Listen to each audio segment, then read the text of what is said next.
ન્યૂઝરૂમની screen ઉપર ફરી એક વખત બઝર વાગ્યું।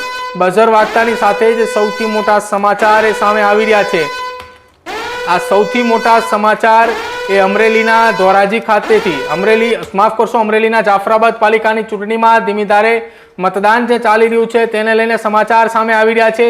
જો કે ધીમી ધારે મતદાનની વચ્ચે ધારાસભ્ય હીરા સોલંકી એ તેમના પરિવારના સભ્યો સાથે તેમને પોતાના મતાધિકારનો ઉપયોગ કર્યો છે અને સાથે જ તેમના પરિવારની સાથે જો વાત કરવામાં આવે તો તેમના પત્ની જે છે તે પણ તેમની સાથે હતા અને તેમની સાથે રહીને તેમણે પોતાના વિસ્તારની અંદર તેમના પોતાના વોર્ડની અંદર તેમનો મતાધિકારનો ઉપયોગ કર્યો છે। આપણે જણાવી દઈએ જાફરાબાદ પાલિકા જે છે કે જ્યાં ભારતીય જનતા પાર્ટી એ બિનહરીફ થઈ ચૂકી છે અને માત્ર 10 બેઠકો ઉપર ત્યાં ચૂંટણી છે અને 10 બેઠકોની ચૂંટણીને લઈને અત્યારે મતદાન જે છે તે ધીમી ધારે ચાલી રહ્યું છે। ધીરે ધીરે મતદાન એ ચાલી રહ્યું છે અને ધીમી ધારે ચાલતા મતદાનની વચ્ચે ધારાસભ્ય હીરા સોલંકી એ શું કંઈ કહી રહ્યા છે એ સાંભળો।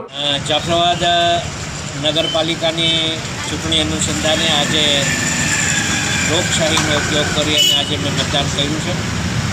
એ જ રીતે દરેક પ્રજાજનોને મારી ખાસ વિનંતી છે કે સૌ લોકો મતદાન કરી અને જાફરાબાદ નગરપાલિકા ઓલરેડી બિનહરીફ થઈ ગઈ છે છતાં પણ આપણે જે વોર્ડની ચૂંટણી છે વોર્ડમાં સંપૂર્ણપણે મતદાન થાય એ હેતુથી આજે મારા પરિવાર સાથે મને મતદાન કરવાની તક મળી છે।